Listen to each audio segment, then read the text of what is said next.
Hi guys, and welcome to our first live podcast. I think we're going to be doing this setup through Skype as well.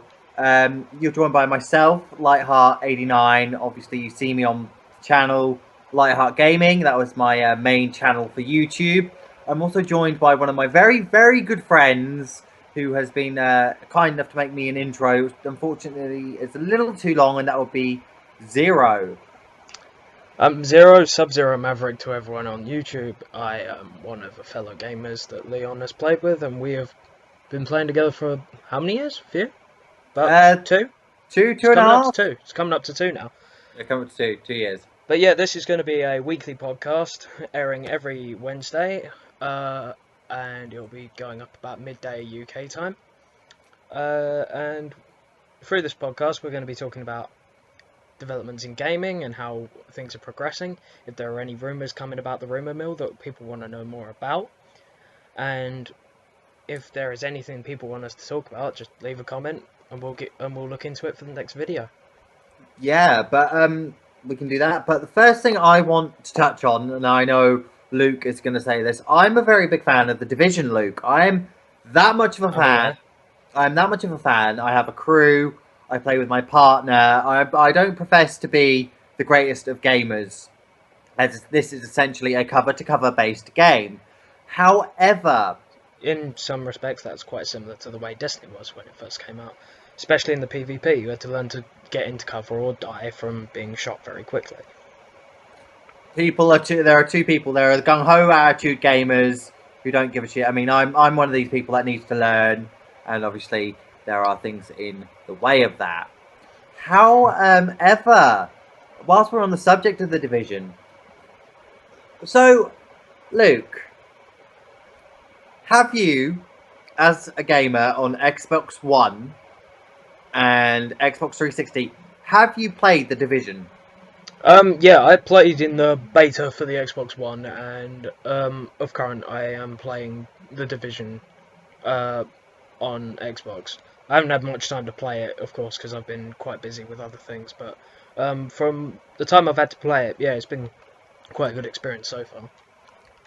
So, I'm not going to give you any spoilers because you haven't finished the game, but I assume that you know that one of the main things in the Division is going rogue.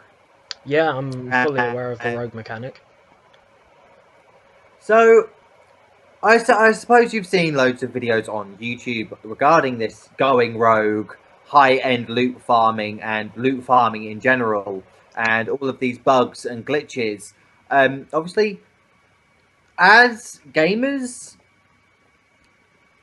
we don't like to find out that something's going to be patched or something's going to be nerfed, or the community bitches and moans. This happens in quite a few franchises that Destiny, Call of Duty, The Division, Tekken. Pretty much any game that has any form of community backing it always has something that needs to be patched at some point. Something that's a bit too broken, a bit too quick. Exactly. I would agree with that statement and comment fully. So, I am going to talk, I'm actually going to say a couple of things about high loot farming and loot in general. Myself and my team, we go into the dark zone at, hold on, bright light. We go into the dark zone at rank 6, and we're level 30 for the dark zone. And obviously we don't get that many rogues, but in DZs 1 and 2,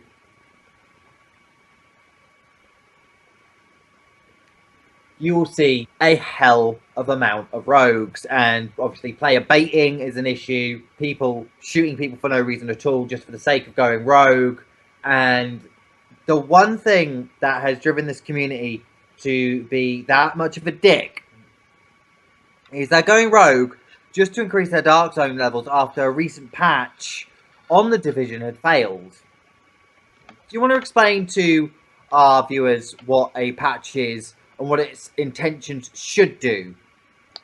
Right, quick breakdown of a patch for anyone who doesn't know, but to be honest, I'm expecting pretty much all of you to know. This is just for anyone who's new to this.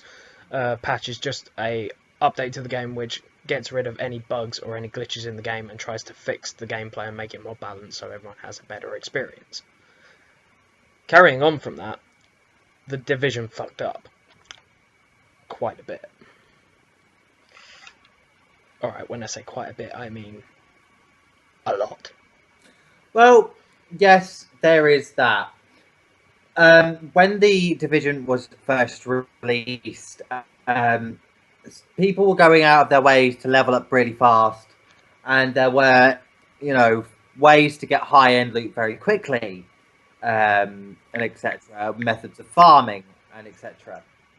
So obviously, Massive and Ubisoft got onto those issues very, very, very fast, and patches were made. And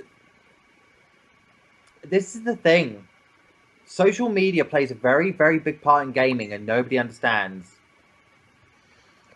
But through social media, we can communicate with game devs much more easily. And the thing is, while the game devs do listen, they're not always going to get it right. Like, I get that they try their hardest, and I get that people get very annoyed when it goes wrong, but they don't plan to mess up. They don't plan to get things wrong. It's just sometimes when fixing one thing, you will inadvertently break another. That is very, very true. And this is what, and this was quite clearly seen when Tekken Tag Tournament 2 came out, actually, because there were a few bugs in the game, and when the patch came out, when they fixed some of the characters, they kind of made them underpowered, so they broke the game, and it needed fixing again. But carrying on from that, speaking of said patch that has been released, if we go into some news, I think you found out something quite interesting to do with that patch earlier, didn't you? That patch didn't actually work. As we've said. Obviously, certain patches of the patch notes did work. I'm not saying they didn't work entirely. I'm saying that they only reached about maybe 65% of the aim. So on the news and rumors side of things, there are several videos to do with the Division for loot farming. And one of them will be the daily missions. And the one daily mission I want to focus on is the Lincoln checkpoint. So if you guys have played this Lincoln Tunnel exploit, there is a video online about how to get high-end loots and farming Phoenix credits. So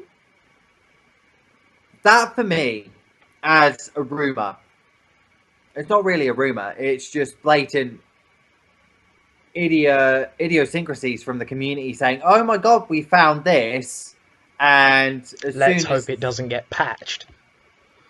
Thank you. That's the thing.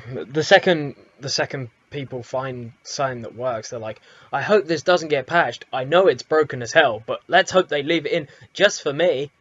It's just, it's one of the things that makes online gaming really quite a chore sometimes. I mean, like, even when you play games like League of Legends, if people find a way to, like, farm Hextech crafting items or Hextech keys or chests, they're gonna do it, and they're just gonna pray that there's going to be no way for them to be patched when it will inevitably happen.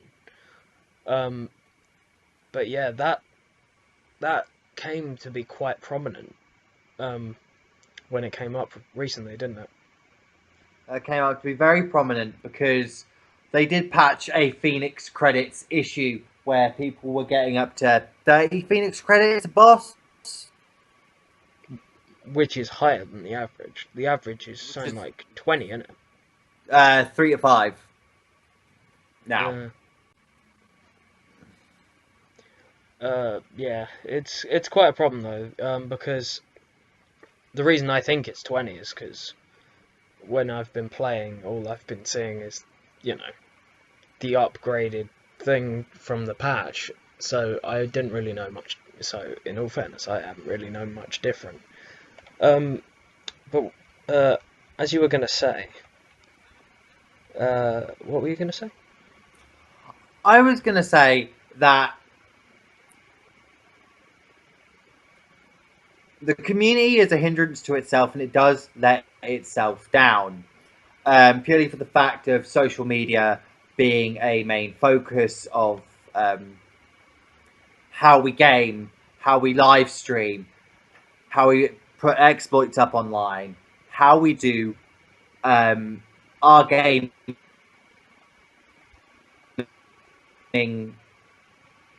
our gaming, you know, routine.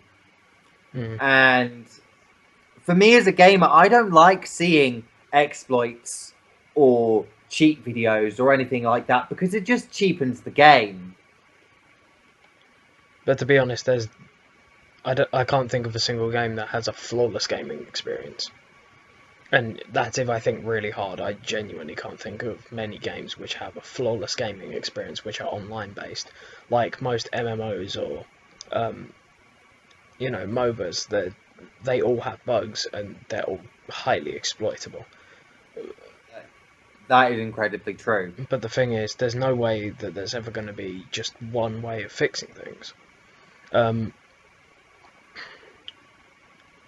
But hopefully they're going to fix this problem sooner rather than later, because at the moment a lot of the games which have fallen out of grace with the public, like Destiny, a lot of the games where their player base have moved away because of lack of content, they're going to be being brought back because of new things that are coming in. And this can be seen with Destiny, and this is because the Iron Banner's coming back this week.